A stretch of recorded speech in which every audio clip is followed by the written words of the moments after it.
నమస్కారం. డిఆర్టీవీ న్యూస్కి స్వాగతం. హెడ్లైన్ చూద్దాం.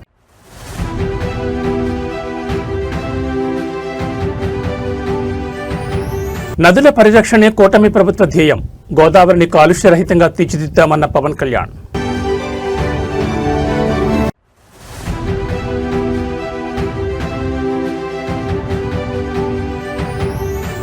రైతుల గుండెలు ఆగిపోతున్నా రేవంత్ రెడ్డి గుండె కరగడం లేదు. కాంగ్రెస్ సర్కార్పై హరీష్ రావు ఫైర్.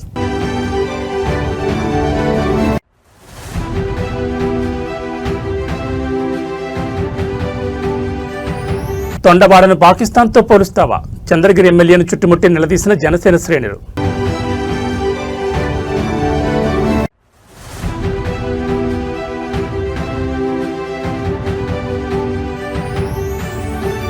పూర్తి ప్రభుత్వ ఖర్చులతో హైదరాబాద్ విజ్ఞాన యాత్ర. ఒక్కో ఏజెన్సీ జిల్లా నుండి 1000 మంది ఎంపిక. ఇక డీటెయిల్స్ చూస్తే ఆంధ్రప్రదేశ్ ఆరోగ్య రంగంలో సరికొత్త సాంకేతిక విప్లవానికి నాంది పడింది. మారుమూల ప్రాంతాల ప్రజలకు సైతం కార్పొరేట్ స్థాయి అత్యాధునిక వైద్య సేవలను చేరువచేయడమే లక్ష్యంగా కూటమి ప్రభుత్వం సరికొత్త అడుగులు వేస్తోంది. ఇందులో భాగంగా చిత్తూరు జిల్లా పూతలపట్టు ప్రాథమిక ఆరోగ్య కేంద్రాలను ఏర్పాటు చేసిన సంజీవని ప్లాట్ఫామ్లో ఏఐ అసిస్టెడ్ కన్సల్టేషన్ విధానాన్ని ముఖ్యమంత్రి చంద్రబాబు నాయుడు స్వయంగా వీక్షించారు. ఆర్టిఫిషియల్ ఇంటెలిజెన్స్ సహాయంతో సామాన్యులకు అందుతున్న వైద్య ప్రక్రియను చూసి ఆయన హర్షం వ్యక్తం చేశారు. పూతలపట్టు పిహెచ్సికి వెళ్లిన ముఖ్యమంత్రికి అక్కడి మెడికల్ ఆఫీసర్ ఈ సరికొత్త టెక్నాలజీ పనితీరును లైవ్ లో డెమో ఇచ్చి చూపించారు. ఒక రోగి ఆసుపత్రికి రాగానే నర్సులు రికార్డ్ చేసిన శరీర ఉష్ణోగ్రత, బీపీ, పల్స్ వంటి వైటల్స్ ఆటోమేటిక్ గా సిస్టంలోకి ఎలా అప్లోడ్ అవుతాయో సీఎం పరిశీలించారు. అనంతరం సదరు రోగి యొక్క పాత వైద్య చరిత్రను ఏఐ సిస్టమ్ క్షణాల వ్యవధిలో సేకరించడం, డాక్టర్ల విశ్లేషణకు అది ఎలా తోడ్పడుతుందనే అంశాలను ముఖ్యమంత్రికి వైద్యులు వివరించారు. ఈ సాంకేతికతలో అత్యంత కీలకమైన ఏఐ సపోర్ట్ ఆటోమేటెడ్ డాక్యుమెంటేషన్ విధానాన్ని సీఎం చంద్రబాబు నాయుడు ప్రత్యక్షంగా అడిగి తెలుసుకున్నారు. డాక్టర్లు రోగితో మాట్లాడుతున్నప్పుడే ఏఐ సాఫ్ట్వేర్ ఆటోమేటిక్ గా కేస్ షీట్ ను రికార్డ్ చేస్తుంది. చివరిగా రోగికి ఎలాంటి కాగితాలు అవసరం లేకుండా అత్యంత పారదర్శకంగా డిజిటల్ ప్రిస్క్రిప్షన్ జనరేట్ అయ్యే ప్రక్రియను లైవ్ లో చూసి సీఎం అభినందించారు. దీనివల్ల వైద్యుల సమయం ఆదా అవడమే కాకుండా రోగులకు మరింత ఖచ్చితత్వంతో కూడిన చికిత్స అందుతుందని అధికారులు తెలిపారు. సాంకేతికతను సామాన్యుడి చెంతకు చేర్చడంలో ఎల్లప్పుడూ ముందుండే సీఎం చంద్రబాబు ఈ సంజీవని ప్లాట్ఫామ్ పనితీరుపై పూర్తి సంతృప్తిని వ్యక్తం చేశారు. రాబోయే రోజుల్లో రాష్ట్ర వ్యాప్తంగా ఉన్న అన్ని ప్రాథమిక ఆరోగ్య కేంద్రాలకు ఈ ఏఐ అసిస్టెడ్ కన్సల్టేషన్ విధానాన్ని విస్తరింపజేస్తామని స్పష్టం చేశారు. దీని ద్వారా గ్రామీణ ప్రాంతాల్లో ఉన్న రోగుల డేటా సురక్షితంగా డిజిటలైజ్ చేయబడుతుందని, భవిష్యత్తులో వారికి అత్యవసర వైద్యం అందించడానికి ఇది ఒక మైలురాయిగా మారుతుందని పబ్లిక్ హెల్త్ ఎక్స్పర్ట్స్ అభిప్రాయపడుతున్నారు. మెడికల్ రంగంలో ఆర్టిఫిషియల్ ఇంటెలిజెన్స్ ను సమర్థవంతంగా వాడుకుంటూ ఏపీ ప్రభుత్వం చేపట్టిన ఈ సరికొత్త ప్రయోగం దేశంలోని హెల్త్ టెక్నాలజీ విభాగంలో సరికొత్త మోడల్గా నిలవబోతోంది. డాక్టర్ అనిల్ కుమార్ నాయర్ గారితో మీకు అపాయింట్మెంట్ ఇస్తున్నామ్మా. సార్ నేను కలిసే ముందు ఒకసారి స్టాఫ్ నర్స్ దగ్గరికి వెళ్ళి మీ బీపీ షుగర్ అంతా ఎంత ఉందని ఒకసారి చెక్ చేసుకోండి మా. చెక్ చేసుకున్నాక సార్ దగ్గరికి వెళ్ళండి. లాస్ట్లో తిరిగి వెళ్ళేటప్పుడు నాకు ఈ స్లిప్ చూపించేసి వెళ్ళండి, ఓకేనా? సో డాక్యుమెంటేషన్ అంతా సేవ్ చేస్తాం సార్, స్కాన్ చేసి పెట్టేస్తాం సార్. మళ్ళీ స్లిప్ ఎందుకు ఇచ్చారు సార్? ఫిజికల్ డేటా కూడా సేవ్లో ఉంటుంది సార్. అక్కడ డాక్టర్ ఏఐ రికార్డ్ డేటా కూడా సేవ్లో ఉంటుంది సార్. 2 పేషెంట్ చూసుకోగలుగుతారు, అలా మన హెల్త్ డిపార్ట్మెంట్లో వైద్యులు కూడా చూసుకోగలుగుతారు. అంటే మీకు ఇక్కడ ప్రింట్ ఇక్కడ నుంచి మీరు డాక్టర్ దగ్గరికి వెళ్ళారు, మొత్తం కంప్లీట్ చేసుకొని వెళ్తారు. వెళ్ళేటప్పుడు మళ్ళీ వచ్చి మీకు స్లిప్ ఇస్తే లాభం ఏంటి? ఏముంది? డాక్టర్ ఆన్ హ్యాండ్ రిటర్న్ చేస్తారు. అది కూడా రాస్తారా? ఇన్ కేసు రెఫరల్ కంటే సీల్ అంతా వేసి పంపిస్తాం. ఇది మళ్ళీ మీరు చెకింగ్ ఏం చేస్తారు ఇక్కడ? సార్ లాస్ట్ లో వెళ్ళేటప్పుడు స్కాన్ చేసి అప్డేట్ చేసేస్తాను సార్. నువ్వు స్కాన్ చేసి అప్డేట్ చేసి కాగితం ఇచ్చేస్తాను సార్. ఆ డాక్యుమెంట్ మన దగ్గరను ఉంటుంది. సంజీవిని పోర్టల్ యూజ్ చేసి ఆంధ్రాలో అన్ని చోట్ల ఎక్కడ చూసినా ఉంటుంది. ఈ కేసు నేను రెఫర్ చేసినప్పుడు అక్కడ ఉండే డాక్టర్ కూడా చూసుకుంటారు sir. In case mean while miss అవ్వకుండా డాక్టర్ ఆన్ హ్యాండ్ ట్రీట్మెంట్ రాసింది ఉంటుంది, పోర్టల్లో చెప్పింది ఉంటుంది. 2 ఉంటాయి. వ్యాలిడిటీ ఎక్కువ ఉంటుంది సార్. దగ్గర గుర్తి వాళ్ళకు కూడా కాన్ఫిడెన్స్ ఉంటుంది, చేశారని వాళ్ళకు రికార్డు ఉంటుంది. ఇప్పుడు నీ దగ్గరకి వచ్చే వాళ్ళల్లో ఎంతమందికి టెక్నాలజీ పైన అనుభవం? ఇప్పటికీ మోర్ దెన్ 8,000 మెంబర్స్ ఈ కార్డ్ మన దగ్గర పొందింటారు సార్. వాళ్ళే కాల్స్ చేసిన వాళ్ళు 2000 అబో కమాండ్ సెంటర్కి కాల్ చేసి అపాయింట్మెంట్ తీసుకొని వచ్చిన వాళ్ళు ఉన్నారు. మన కమాండ్ సెంటర్ వాళ్ళు కూడా ఇప్పుడు ఫాలో అప్ డేట్ ఏదైనా ఇస్తే ముందు రోజు కాల్ చేసి ఇక్కడ పంపిస్తున్నాం. ఇక్కడ మీ దగ్గరికి వచ్చినప్పుడు ఓటీపీ ఇవ్వడం కానీ అవన్నీ పర్ఫెక్ట్గా చేస్తున్నారు. ఇప్పుడు ఆ అమ్మాయి దగ్గర ఓటీపీ తీసుకున్నారు కదా, ఆ అమ్మాయి చెప్పింది మీరు వేసారు. Why can't ask her send it? అప్పుడు రికార్డ్ చేస్తే ఎవిడెన్స్ ఉంటుంది కదా. ఓరల్గా మీరు తీసుకున్నారు, ఓరల్గా తీసుకున్నప్పుడు నువ్వు కూడా రాయించది. You are sincere. బట్ సిస్టంలో ఎందుకు వచ్చింది, ఆవిడ ఇవ్వాల్సింది నేరుగా ఫోన్ నుంచి చేస్తే రికార్డ్ అయిపోతుంది. That will be more documentation will tell. Andhra Pradesh జీవనాడులైన పవిత్ర నదుల పరిరక్షణ ధ్యేయంగా కూటమి ప్రభుత్వం నడుంబిగించింది. ఇందులో భాగంగా గోదావరి నదిని పూర్తి కాలుష్యరహితంగా తీర్చిదిద్దేందుకు ఉప ముఖ్యమంత్రి పవన్ కళ్యాణ్ కీలక అడుగు వేశారు. నదిలోకి ఎలాంటి మురుగునీరు, పారిశ్రామిక మరియు ప్లాస్టిక్ వ్యర్థాలు చేరకుండా నిరోధించేందుకు తీసుకోవాల్సిన తక్షణ చర్యలపై సమగ్ర నివేదిక సమర్పించాలని ఆయన ఉన్నతాధికారులను ఆదేశించారు. పంచాయతీరాజ్, గ్రామీణాభివృద్ధి మరియు పర్యావరణ శాఖల మంత్రిగా కూడా ఉన్న డిప్యూటీ సీఎం పవన్ కళ్యాణ్ గోదావరి నదీ తీర ప్రాంతాల పారిశుద్ధ్యంపై ఉన్నత స్థాయి సమీక్ష నిర్వహించారు. నగరాలు, గ్రామాల నుంచి వచ్చే మురుగునీరు నేరుగా గోదావరి నదిలో కలవడం వల్ల నదీ జలాలు కలుషితమవుతున్న తీరుపై ఆయన ఆందోళన వ్యక్తం చేశారు. భవిష్యత్ తరాల మనుగడకు నదులను కాపాడుకోవడం అత్యంత ఆవశ్యకమని స్పష్టం చేసిన పవన్ వ్యర్థాల నియంత్రణకు అవసరమైన శాశ్వత మౌలిక వసతులు, డ్రైనేజ్ డైవర్షన్ ప్లాంట్ల ఏర్పాటుపై తక్షణమే నివేదిక సిద్ధం చేయాలని అధికారులకు దిశానిర్దేశం చేశారు. ఈ క్రూషియల్ రివ్యూ వెనుక అత్యంత ప్రతిష్టాత్మకమైన గోదావరి పుష్కరాలు లక్ష్యంగా కనిపిస్తున్నాయి. రాబోయే పుష్కరాల నాటికి కోట్ల సంఖ్యలో తరలివచ్చే భక్తులకు పవిత్రమైన, స్వచ్ఛమైన గోదావరి జలాలను అందించడమే ప్రభుత్వ సంకల్పమని డిప్యూటీ సీఎం పేర్కొన్నారు. పుష్కరాల ఘాట్ల వద్ద ప్లాస్టిక్ రహిత నియమాలు కఠినంగా అమలు చేయాలని, నదీ పరివాహక ప్రాంతాల్లో వ్యర్థాల మేనేజ్మెంట్ను పటిష్టం చేయాలని ఆదేశించారు. ఈ భారీ ప్రాజెక్టు ద్వారా గోదావరి నదికి పూర్వవైభవం తీసుకురావాలని పవన్ కళ్యాణ్ అధికారులను కోరారు. గోదావరి నదిని ప్రక్షాళన చేసేందుకు డిప్యూటీ సీఎం పవన్ కళ్యాణ్ స్వయంగా చొరవ తీసుకోవడంపై పర్యావరణ ప్రేమికులు, నదీ తీర ప్రాంత ప్రజలు హర్షం వ్యక్తం చేస్తున్నారు. కేవలం పండుగల సమయాల్లోనే కాకుండా నిరంతరం గోదావరి నది స్వచ్ఛంగా ఉండేలా నివేదికలు తెప్పించుకుని క్షేత్రస్థాయిలో నిధులు కేటాయించేందుకు సిద్ధమవడంపై కూటమి ప్రభుత్వం నిబద్ధత స్పష్టమవుతోందని రాజకీయ విశ్లేషకులు భావిస్తున్నారు. గోదావరి నది పవిత్రతను కాపాడడంతో పాటు పర్యావరణ సమతుల్యత కోసం ఉప ముఖ్యమంత్రి పవన్ కళ్యాణ్ తీసుకున్న నిర్ణయం అద్భుతమైన మార్పులకు నాంది పలుకుతుందని ఆశిస్తున్నారు. ఓవరాల్గా ఇట్లాంటి ఎఫ్లూయెన్స్ స్టేట్ వైడ్, మన డిస్ట్రిక్ట్ వైడ్ ఎక్కడ వెళ్తున్నాయి ఒకసారి నాకు నోట్ ఇవ్వండి ఒకసారి. పీసీబీ దగ్గర ఉందా, ఐడియా ఉందా వాళ్ళ దగ్గర? డేటా అది ఇవ్వండి నాకు ఒకసారి. అంటే ఒకసారి పాయింట్ ఇట్లాంటివి ఏమున్నాయి అంటే ఏంలా మీరు ఏమొచ్చినా సరే ఆ నదిలోకి చిన్న ప్లాస్టిక్ కవర్ రాకుండా ఉండాలంటే ఏం చేయాలి? Latest talk about it. అంటే ముందు ఒకసారి ఉంది కదా ఇప్పుడు 3 స్కీమ్స్. అవును సార్.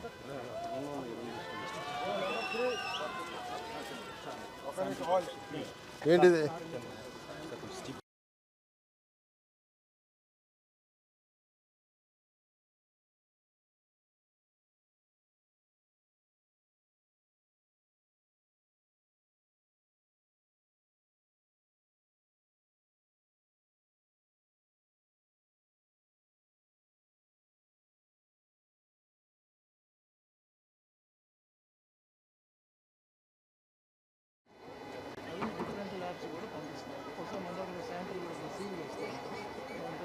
హైదరాబాద్లోని ముఖ్యమంత్రి నివాసంలో ఒక ఆసక్తికర రాజకీయ భేటీ చోటు చేసుకుంది. తమిళనాడు రాష్ట్రంలో ఇటీవల నూతనంగా మంత్రిగా బాధ్యతలు స్వీకరించిన పి విశ్వనాథన్ నేడు తెలంగాణ ముఖ్యమంత్రి రేవంత్ రెడ్డిని మర్యాదపూర్వకంగా కలుసుకున్నారు. ఇరు రాష్ట్రాల నేతల మధ్య జరిగిన ఈ సద్భావన భేటీకి సంబంధించిన పూర్తి వివరాలు చూస్తే, తమిళనాడు కేబినెట్లో మంత్రిగా కొత్తగా బాధ్యతలు చేపట్టిన తర్వాత పి విశ్వనాథన్ తొలిసారిగా హైదరాబాద్ పర్యటనకు వచ్చారు. ఈ సందర్భంగా ముఖ్యమంత్రి రేవంత్ రెడ్డిని ఆయన మర్యాదపూర్వకంగా కలిశారు. ఈ భేటీలో సీఎం రేవంత్ రెడ్డి తమిళనాడు మంత్రి విశ్వనాథన్ కి సాలువా కప్పి బొకే అందించి ఘనంగా సత్కరించారు. మంత్రిగా బాధ్యతలు చేపట్టినందుకు గాను ఆయనకు హృదయపూర్వక శుభాకాంక్షలు మరియు అభినందనలు తెలియజేశారు. కేవలం మర్యాదపూర్వకంగానే కాకుండా ఈ ఆత్మీయ సమావేశంలో ఇరు రాష్ట్రాల మధ్య ఉన్న సాంస్కృతిక బంధాలు, ప్రాంతీయ అభివృద్ధి మరియు అంతర్రాష్ట్ర సంబంధాల మెరుగుదలపై నేతలు కొద్దిసేపు చర్చించినట్టు తెలుస్తోంది. పొరుగు రాష్ట్రాలైన తమిళనాడు, తెలంగాణ ప్రభుత్వాలు పరస్పర సహకారంతో ప్రజా సంక్షేమ పథకాల అమలులో అనుభవాలను పంచుకోవడం ద్వారా దక్షిణాది రాష్ట్రాల ప్రగతికి మరింత దోహదపడగలవని ఈ సందర్భంగా నేతలు అభిప్రాయపడ్డారు. ముఖ్యమంత్రి చూపిన ఆదరణకు, ఆత్మీయ సత్కారానికి తమిళనాడు మంత్రి విశ్వనాథన్ ప్రత్యేక కృతజ్ఞతలు తెలిపారు. పొరుగు రాష్ట్రాల మంత్రులు, ప్రముఖులు హైదరాబాద్ వచ్చినప్పుడు ముఖ్యమంత్రి రేవంత్ రెడ్డి వారితో జరుగుతున్న ఇటువంటి భేటీలు అంతర్రాష్ట్ర సమన్వయాన్ని పెంచేందుకు ఎంతగానో ఉపయోగపడుతున్నాయని విశ్లేషకులు భావిస్తున్నారు.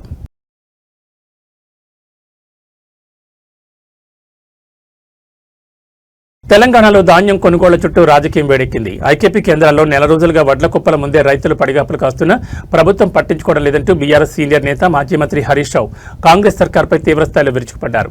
ఐకేపీ సెంటర్లలో రైతుల గుండెలు ఆగిపోతున్నా ముఖ్యమంత్రి రేవంత్ రెడ్డి గుండె కరడం లేదంటూ ఆయన చేసిన వ్యాఖ్యలు ఇప్పుడు రాష్ట్ర వ్యాప్తంగా రాజకీయ సంచలనం సృష్టిస్తున్నాయి.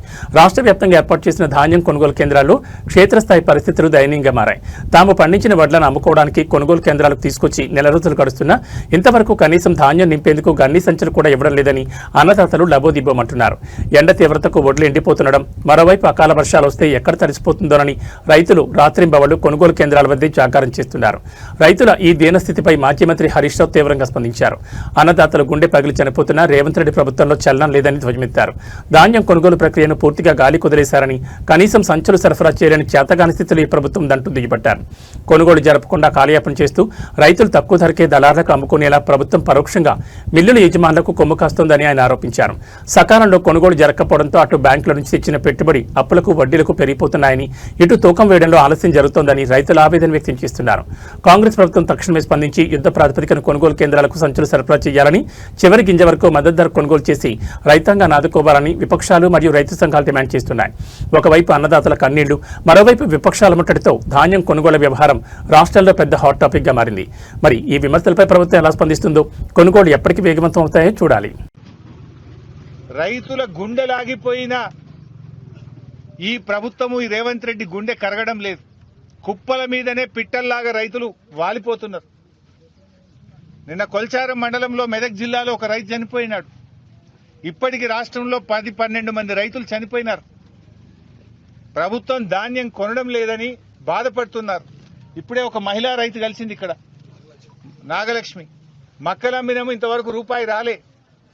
నెల రోజులైంది సార్ నేను ఎన్సాన్పల్లిలో వడ్లు పోసి, ఇంతకు సంచులు కూడా ఇయ్యలేదని నాగలక్ష్మి చెప్తా ఉంది.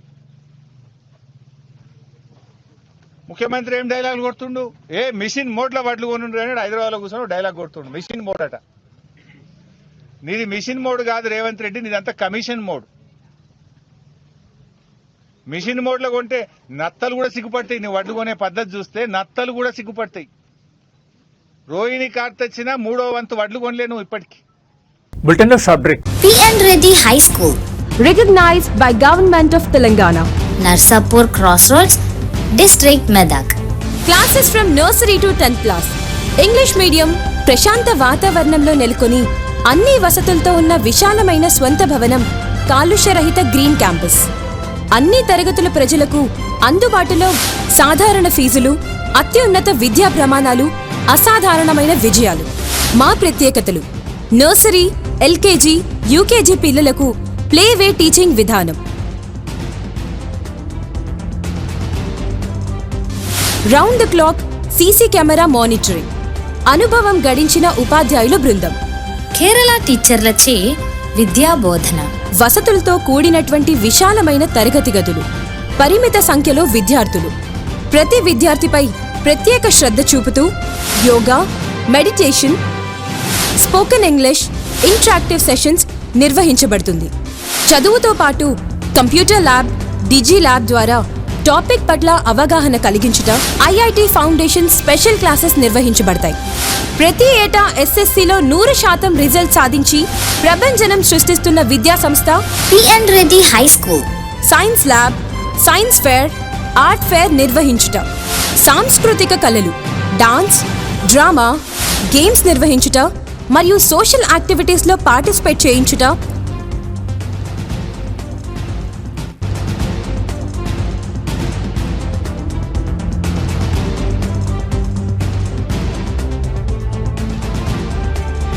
మరియు ఆరోగ్యరీత్యా మినరల్ వాటర్ ప్లాంట్ సదుపాయం, నైపుణ్యం కలిగిన డ్రైవర్స్లచే దూర ప్రాంతం విద్యార్థులకు ట్రాన్స్పోర్ట్ సదుపాయం. అన్ని వసతులు కలిగిన విద్యా సంస్థను దర్శిద్దాం. మన పిల్లల బంగారు భవిష్యత్తుకు చక్కటి పునాది వేద్దాం. అడ్మిషన్లు ప్రారంభమైనవి. ఇతర వివరాలకు సంప్రదించండి. ప్రిన్సిపల్ కుమారి వైష్ణవి రెడ్డి, కరెస్పాండెంట్ విద్యారత్న మరియు నంది అవార్డుల గ్రహీత శ్రీ P.N. రెడ్డి గారు. Contact cell number 9849501388. నర్సాపూర్ మరియు తూప్రాన్ పరిసర ప్రాంత విద్యార్థులకు మరియు తల్లిదండ్రులకు శుభవార్త. హైదరాబాద్ కార్పొరేట్ కళాశాలలో సుదీర్ఘ బోధనానుభవం గల ఫ్యాకల్టీచే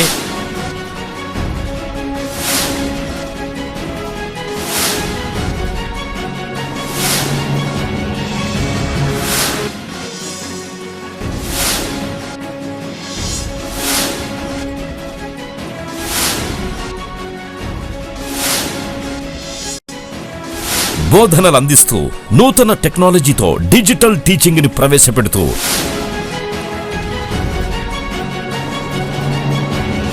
అన్ని విభాగాల్లో ఇంటిగ్రేటెడ్ కోర్సులతో నర్సాపూర్ మరియు తూప్రాన్లలో స్థాపించబడ్డ స్కాలర్ ఐఐటి జూనియర్ కళాశాల. మన స్కాలర్ జూనియర్ కళాశాలలో IIT, JEE, NEET, EAP CET తో పాటు CA foundation, CLAT, CUET, NDA వంటి ఇంటిగ్రేటెడ్ కోర్సులకి ప్రత్యేక శిక్షణ ఇవ్వబడుతుంది. విద్యారంగంలో సుదీర్ఘ అనుభవం గల పి నరసింహారెడ్డి గారి మేనేజ్మెంట్ ఆధ్వర్యంలో నడుస్తున్న నమ్మకమైన విద్యా సంస్థలు స్కాలర్ జూనియర్ కళాశాల నర్సాపూర్ మరియు తూప్రాన్. నాణ్యమైన విద్యా సదుపాయాలతో పాటు ప్రతి విద్యార్థి వ్యక్తిగత అభివృద్ధి కోసం ఫ్యాకల్టీచే నిరంతరం వ్యక్తిగత పర్యవేక్షణ, బాలికలు మరియు బాలురకు ప్రత్యేక హాస్టల్ సదుపాయం, విద్యార్థులకు ఎడ్యుకేషన్ లోన్ సదుపాయం కూడా కలదు. Narsapur branch address police station ఎదురుగా పిఎన్ రెడ్డి హై స్కూల్ ప్రాంగణంలో నర్సాపూర్. అడ్మిషన్స్ కొనసాగుతున్నవి. వివరాల కొరకు బ్రాంచ్ల నెంబర్లని సంప్రదించగలరు. Scholar IIT junior college opposite police station Narsapur. సంప్రదించవలసిన ఫోన్ నంబర్లు 9704255697, 9849501388. మీ విజయానికి సరైన గమ్యం స్కాలర్ ఐఐటి జూనియర్ కళాశాల. మీ విజయానికి సరైన గమ్యం. Welcome back. దేశంలోని అత్యున్నత పౌర పురస్కారాలైన పద్మ అవార్డుల ప్రదానోత్సవానికి రాజధాని న్యూఢిల్లీలోని రాష్ట్రపతి భవన్ వేదికైంది. వివిధ రంగాల్లో దేశ కీర్తి ప్రతిష్టలను ప్రపంచవ్యాప్తంగా ఇనుబడింపచేసిన అసాధారణ ప్రతిభావంతులను కేంద్ర ప్రభుత్వం నేడు పద్మ పురస్కారాలతో గౌరవించబోతోంది.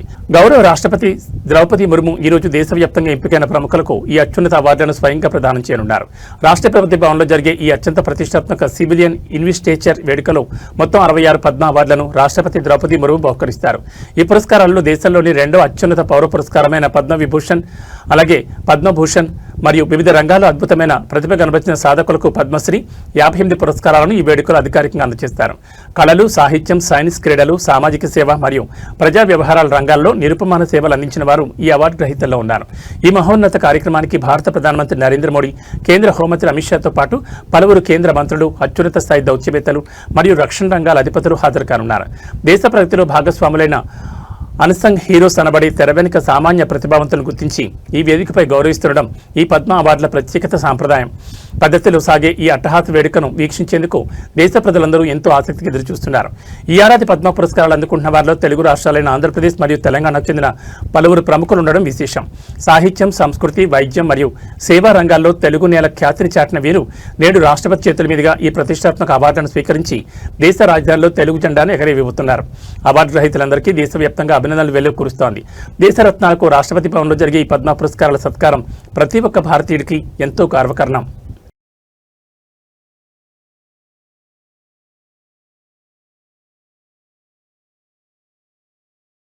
గుంటూరు జిల్లాలో ఒక కీలక అగ్ని ప్రమాద వార్త చోటు చేసుకుంది. అమరావతి పరిధిలోని ప్రముఖ చారిత్రక ఆధ్యాత్మిక ప్రాంతమైన ఉండవల్లి కొండ పరిసరాల్లో ఒక్కసారిగా మంటలు చెలరేగడం తీవ్ర కలకలం రేపింది.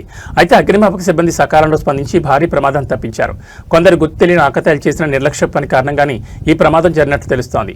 ఉండవల్లి కొండపై ఉన్న ఎండిన పొదలు, గడ్డకి ఆకతాయిలు కావాలని నిప్పు పెట్టడంతో అవి క్షణాల వ్యవధిలో కొండ ప్రాంతమంతా విస్తరించాయి.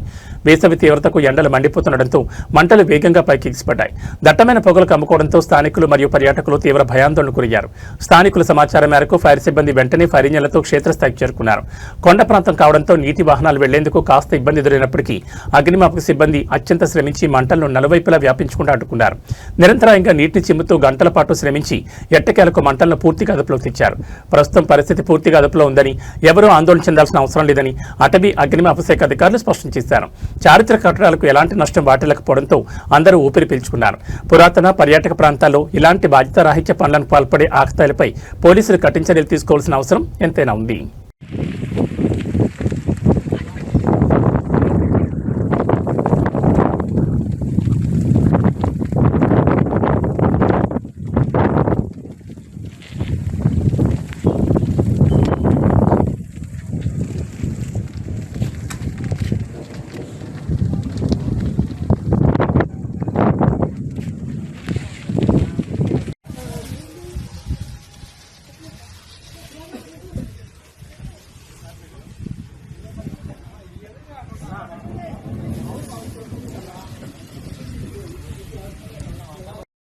ఆంధ్రప్రదేశ్ అధికార కూటమిలో నివురుగప్పిన నిప్పులా ఉన్న అంతర్గత విభేదాలు ఇప్పుడు ఒక్కసారిగా బట్టబయలయ్యాయి. చిత్తూరు జిల్లా చంద్రగిరి నియోజకవర్గంలో కూటమి నేతల మధ్య వివాదం తారాస్థాయికి చేరింది. చంద్రగిరి టీడీపీ ఎమ్మెల్యే పులివర్తి నానికి స్థానిక జనసేన నేత మురళీరెడ్డి బహిరంగ చెప్పి చూపించడం ఇప్పుడు రాష్ట్ర రాజకీయాల్లో తీవ్ర సంచలనంగా మారింది. కూటమి మిత్రుల మధ్య ఈ స్థాయి శత్రుత్వానికి దారితీసిన కారణాలేంటి? చంద్రగిరి మండలం తొండవాడ గ్రామానికి వచ్చిన ఎమ్మెల్యే పులివర్తి నానికి తీవ్ర చేదు అనుభవం ఎదురైంది. ఎమ్మెల్యే రాకను గమనించిన జనసేన పార్టీ నేత మురళీరెడ్డి వందలాది మంది అనుచరులతో అక్కడికి చేరుకుని ఎమ్మెల్యేని నిలదీశారు. తీవ్ర ఆగ్రహంతో ముగిపోయిన మురళీరెడ్డి చెప్పుతో కొడతా నా కొడక బయటకు రా అంటూ అత్యంత ఘాటుపాద్యాలంతో ఎమ్మెల్యేపై విరుచుపడ్డారు. తన చేతిలో ఉన్న చెప్పును ఎమ్మెల్యేకు చూపిస్తూ దూసుకెళ్లే ప్రయత్నం చేయడంతో అక్కడున్న స్థానికులు భద్రతా సిబ్బంది ఆయన అడ్డుకోవడంతో త్రుటిలో పెద్ద ప్రమాదం తప్పింది. జనసేన నేత ఇంతలా రగిలిపోవడానికి బలమైన కారణమే ఉందని తెలుస్తోంది. గతంలో ఎమ్మెల్యే పులివర్తి నాని తొండవాడ గ్రామాన్ని శత్రు దేశమైన పాకిస్తాన్తో పోల్చారనే ఆరోపణలున్నాయి. దీనిపైనే మురళీరెడ్డి తీవ్రంగా మండిపడ్డారు. గడిచిన అసెంబ్లీ ఎన్నికల్లో ఇదే తొండవాడ గ్రామం కూటమికి ఏకంగా 566 ఓట్ల భారీ మెజార్టీ ఇచ్చి గెలిపించిందని, అలాంటి పవిత్రమైన ఊరిని ఒక ఎమ్మెల్యే అయ్యుండి పాకిస్తాన్తో ఎలా పోలుస్తాం అంటూ నిలదీశారు. గ్రామానికి వచ్చిన ఎమ్మెల్యే ముందుగా దీనిపై గ్రామ ప్రజలకు వివరణ ఇవ్వాలని, క్షమాపణ చెప్పాలని డిమాండ్ చేస్తూ ఈ హైడ్రామా సృష్టించారు. చంద్రగిరి నియోజకవర్గంలో ఎన్నికల సమయం నుంచే రెండు పార్టీల ద్వితీయ శ్రేణి నాయకుల మధ్య ఆధిపత్య పోరు కొనసాగుతోంది. అయితే ఏకంగా ఒక అధికార పార్టీ ఎమ్మెల్యేను చుట్టుముట్టి చెప్పు చూపించి నిలదీసే స్థాయికి వివాదం వెళ్లడంపై టీడీపీ శ్రేణులు తీవ్ర ఆగ్రహం వ్యక్తం చేస్తున్నాయి. మురళీరెడ్డిపై కఠిన చర్యలు తీసుకోవాలని డిమాండ్ చేస్తున్నాయి. ఈ ఘర్షణ వాతావరణంతో చంద్రగిరిలో లా అండ్ ఆర్డర్ సమస్య తలెత్తకుండా పోలీసులు భారీగా మోహరించారు. ఈ వ్యవహారం కాస్త అమరావతికి చేరడంతో కూటమి అగ్రనాయకత్వం దీనిపై ఎలా స్పందిస్తుందో అన్నది ఉత్కంఠకరంగా మారింది. నియోజకవర్గంలో ప్రజా సమస్యలను పక్కన పెట్టి కూటమి నేతలు ఇలా వీధి పోరాటాలకు దిగడం పట్ల స్థానిక ప్రజలు అసహనం వ్యక్తం చేస్తున్నారు. మరి ఈ చెప్పు వివాదం చంద్రగిరి రాజకీయాల్లో ఎలాంటి మలుపులు తిప్పబోతుందో చూడాలి. పులవర్తి నాని కొండవాడిని పాకిస్తాన్ తో పోల్చాడు. ఓడక్క ఈరోజు ఈ చెప్పుతో కొడతా నా కొడుకు. ఓడక్క ఈ చెప్పుతో కొడతా. పాకిస్తాన్ మా ఊరా 560 ఓట్లు. రారా రా మారుమూల అడవుల్లో గిరిజన తాండాలో నివసించే మన ఆదివాసీ సోదరులకు అరుదైన అవకాశం కల్పించబోతోంది పర్యాటక శాఖ. ఆధునిక ప్రపంచానికి నగర జీవనానికి దూరంగా ఉండే గిరిజన బిడ్డలకు పూర్తి ప్రభుత్వ ఖర్చులతో భాగ్యనగర వైభవాన్ని ఇక్కడి చారిత్రక కట్టడాలను చూపించేందుకు ఒక అద్భుతమైన మెగా టూరిజం ప్రాజెక్టుకు శ్రీకారం చుట్టారు. ఈ ప్రతిష్టాత్మక యాత్రలకు సంబంధించిన పూర్తి వివరాలు చూస్తే రాష్ట్రంలోని మారుమూల అటవీ ప్రాంతాల్లో ఉన్న ఏజెన్సీ జిల్లాల నుంచి ఈ యాత్రల కోసం గిరిజనులను ఎంపిక చేయనున్నారు. ఒక్కో జిల్లా నుండి దాదాపు 1000 మంది చొప్పున లబ్ధిదారులను ఎంపిక చేసి వారిని ప్రత్యేక బస్సుల ద్వారా హైదరాబాద్ నగరానికి తీసుకురావాలని పర్యాటక శాఖ నిర్ణయించింది. ఈ యాత్రకు అయ్యే రవాణా, వసతి, భోజన ఖర్చులన్నింటినీ పూర్తిగా ప్రభుత్వం వివరిస్తుంది. అడవి దాటి ఎన్నడూ బయట ప్రపంచాన్ని చూడని ఎంతో మంది అమాయక గిరిజనులకు నగర సంస్కృతిని, అభివృద్ధిని పరిచయం చేయడమే ఈ వినూత్న యాత్ర ముఖ్య ఉద్దేశం. ఈ విజ్ఞాన యాత్రలో భాగంగా హైదరాబాద్ నగరంలోని ప్రపంచ ప్రసిద్ధిగాంచిన చారిత్రక ప్రదేశాలైన చార్మినార్, గోల్కొండ కోట, సాలార్జంగ్ మ్యూజియం వంటి వాటిని వీరు సందర్శించనున్నారు. కేవలం చరిత్రనే కాకుండా మారుతున్న నవీన సాంకేతికతను చూపించేందుకు వీలుగా IT corridor, hitech city, metro rail ప్రయాణం వంటి ఆధునిక నగరాభివృద్ధి అద్భుతాలను కూడా వీరికి దగ్గరుండి చూపించనున్నారు. ఈ పర్యటన ద్వారా ఆదివాసీల్లో ముఖ్యంగా గిరిజన యువతలో సరికొత్త ఆలోచనలు, విజ్ఞానం పెంపొందుతాయని ప్రభుత్వం భావిస్తోంది. పర్యాటక శాఖతో పాటు గిరిజన సంక్షేమ శాఖ సంయుక్తంగా ఈ మెగా యాత్రల బాధ్యతను తీసుకోబోతున్నాయి. సుదూర ప్రాంతాల నుంచి వచ్చే గిరిజనులకు ఎలాంటి ఇబ్బందులు కలగకుండా ప్రతి బస్సుకు ప్రత్యేక గైడ్లతో పాటు వైద్య సదుపాయం కూడా కల్పించనున్నారు. త్వరలోని జిల్లాల వారీగా లబ్ధిదారుల ఎంపిక ప్రక్రియ ప్రారంభం కానుంది. ఈ నిర్ణయంపై ఏజెన్సీ ప్రాంతాల్లోని గిరిజన సంఘాలు, ప్రజలు హర్షం వ్యక్తం చేస్తున్నారు. అడవి బిడ్డల మొహాల్లో సంతోషాన్ని చూడడంతో పాటు వారికి నగర విజ్ఞానాన్ని అందించేందుకు పర్యాటక శాఖ తీసుకున్న ఈ చొరవ నిజంగా అభినందనీయం.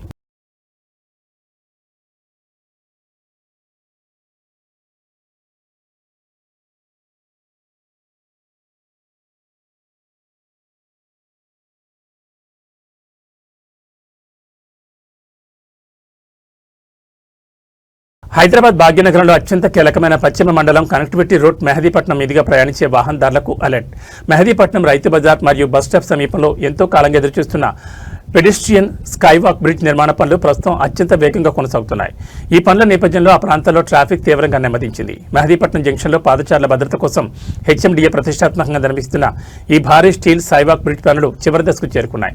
భారీ క్రేన్ల సహాయంతో ఇనుప పిల్లర్లు, గార్డర్లను అమర్చే పనులు జరుగుతుండటంతో ప్రధాన రహదారిపై వాహనాల రాకపోకలు కేవలం 2 లైన్లకే పరిమితమయ్యాయి.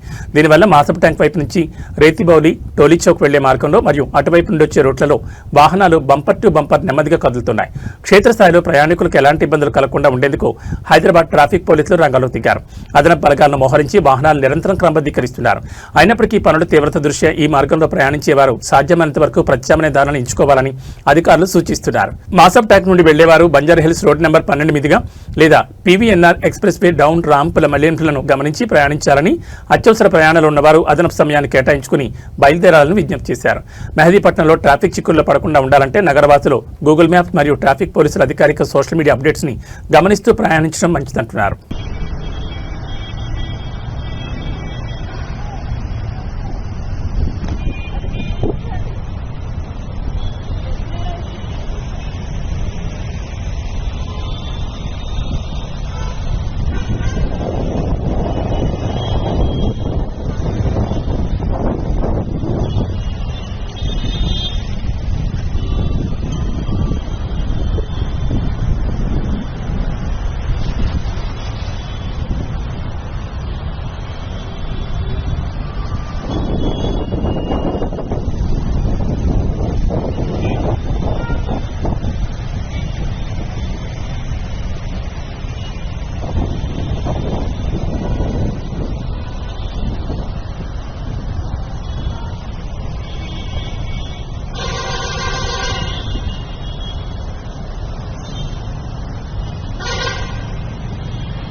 పసిడి ప్రేమికులకు షాక్ ఇస్తూ బంగారం ధరలు మళ్లీ పైపెక్కి కదిలాయి. అంతర్జాతీయ మార్కెట్లో చోటు చేసుకుంటున్న పరిణామాలు, వివాహాల సీజన్ డిమాండ్ కారణంగా హైదరాబాద్ బులియన్ మార్కెట్లో ఇవాళ బంగారం ధరలు మళ్లీ పెరిగాయి.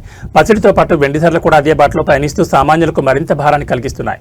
ఇవాళ బులియన్ మార్కెట్ ముగిసే సమయానికి 24 క్యారెట్ల 10 గ్రాముల స్వచ్ఛమైన పసిడి ధరపై ₹320 ఎగబాకి ఏకంగా 1,59,380కి చేరింది. అదేవిధంగా ఆభరణాల తయారీకి ఉపయోగించే 22 క్యారెట్ల 10 గ్రాముల బంగారం ధర కూడా 300 మేర పెరిగి ప్రస్తుతం మార్కెట్లో 1,46,100 పలుకుతోంది. గత కొన్ని రోజులుగా స్థిరంగా ఉన్న రేట్లు ఒక్కసారిగా మళ్లీ పెరగడం కొనుగోలుదారులు ఆందోళన రేకెత్తిస్తోంది. మరోవైపు వెండి ధరలు కూడా భారీ స్థాయిలోనే కొనసాగుతున్నాయి. నేడు మార్కెట్లో 1 కేజీ సిల్వర్ రేటు 2,95,000 వద్ద స్థిరంగా కొనసాగుతోంది. అయితే ఈ ధరలు కేవలం ప్రాథమిక బులియన్ మార్కెట్లో రేట్లు మాత్రమేనని, తెలుగు రాష్ట్రాలైన ఆంధ్రప్రదేశ్, తెలంగాణలోని వివిధ నగరాలు మరియు ప్రాంతాలను బట్టి స్థానిక పన్నులు మరియు జ్యువెలరీ షోరూంల మేకింగ్ ఛార్జీలను బట్టి తుది ధరల్లో కొంతమేర తేడాలుండే అవకాశం ఉందని మార్కెట్ నిపుణులు స్పష్టం చేస్తున్నారు. పెళ్లిళ్ల సీజన్ నడుస్తున్న తరుణంలో బంగారం ధరలు ఇలా పెరగడం మధ్యతరగతి కుటుంబాలకు ఇబ్బందికరంగా మారనుంది. అయితే సురక్షిత పెట్టుబడిగా భావించే బంగారం వైపు ఇన్వెస్టర్లు మొగ్గు చూపుతుండటంతో ధరలకు ఇంకా రెక్కలొచ్చే అవకాశం ఉందని అంచనా వేస్తున్నారు.